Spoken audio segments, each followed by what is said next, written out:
Je m'explique. Je peux venir dans la boutique, si je prends 10 graines, là-bas, je prends 10, 10, 10, 10. L'idée, c'est quoi? C'est que, comme c'est fait de manière aléatoire, je mets plus de chances de mon côté pour pouvoir mettre en place. Et plus j'ai la spécificité des porte-greffes, plus j'élimine cette hypothèse-là. Parce que toutes les hypothèses que tu as eu à mentionner là, sont des hypothèses qui sont possibles. Mais maintenant, ces hypothèses sont possibles si c'est que je fais uniquement, par exemple, sur un pied de pomme ou bien un type de pommier. Mais lorsque j'augmente la capacité des différentes inconnues, j'ai aussi la capacité de pouvoir améliorer cela. Donc, ce qui fait cela, voilà la première des choses, pourquoi on encourage, par exemple, la sélection massale. Puisque ça a son avantage et ses inconvénients. Son avantage, c'est que plus on augmente la population, mieux on a plus de chances de notre côté d'avoir ceux qui vont pouvoir résister. Ça, c'est au niveau du porte-greffe, des greffons. Maintenant, lorsqu'on vient au niveau donc des différentes porte-greffes, si vous avez eu à comprendre ce que j'ai eu à dire, j'ai eu à mentionner la sélection qui sont faites à partir des semences qui viennent du Kenya. Est-ce que vous comprenez? Parce que l'idée, c'est quoi? C'est que lorsqu'on va pouvoir mettre les différentes porte-greffes, quand j'ai eu à dire la première des choses, il est toujours important que vous ayez vos propres porte-greffes que vous allez greffer à côté. Parce que plus vous prenez d'un point à un autre, plus vous réduisez les chances de réussite du greffage. C'est la raison pour laquelle, dans la stratégie, qu'est-ce que j'ai fait? J'ai dit, si vous avez déjà le porte-greffe, ceux qui vont vouloir donc les différents plans qui vont aller mettre, c'est pour avoir le greffon sur place. Est-ce que vous comprenez? Je dis, je veux venir ici là, je veux qu'on puisse avoir à la production de pommes de France. Si c'est que je le veux, qu'est-ce que j'ai besoin?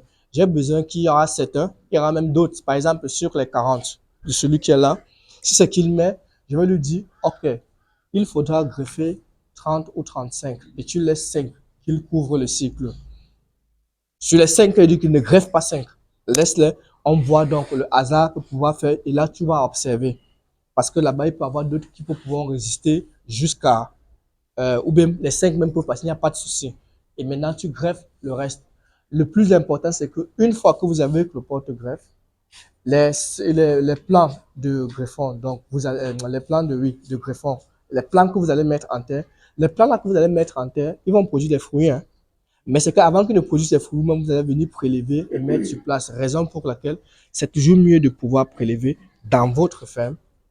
Vous installez vous-même vos propres trucs pour pouvoir réduire donc ces différents éléments-là.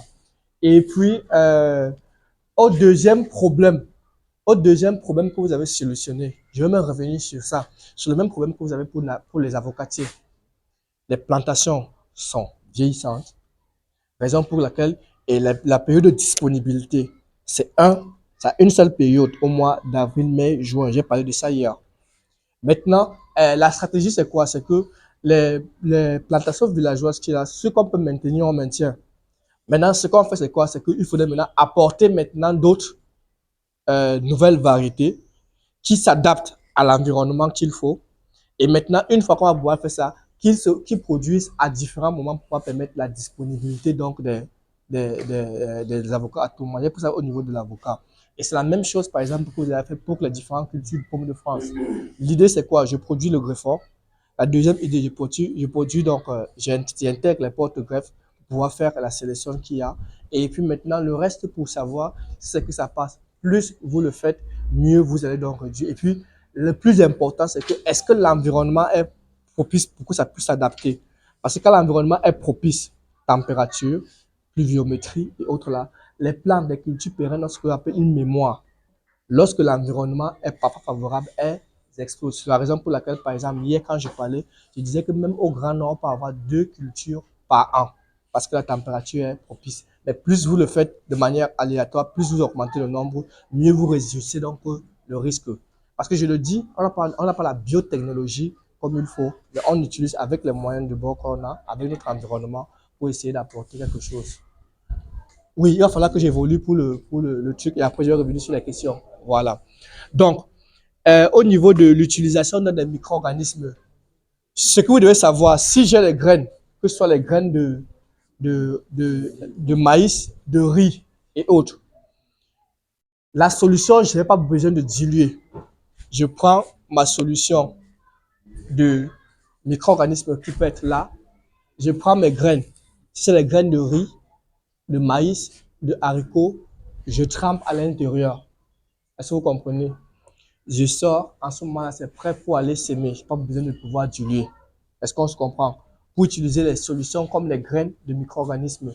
Parce qu'une fois que ça sera imbibé donc de la solution de micro-organismes, c'est ça qui va jouer la première prévention contre les micro-organismes nuisibles dans le sol. Ça, ce sont des graines. Ça peut être des graines de riz, maïs, tomates, tous ces différents graines qui ont les enveloppes, quoi. Est-ce qu'on se comprend? Donc ça, c'est la première des choses. Si j'ai la catégorie des tubercules, oui. Non, 5 minutes.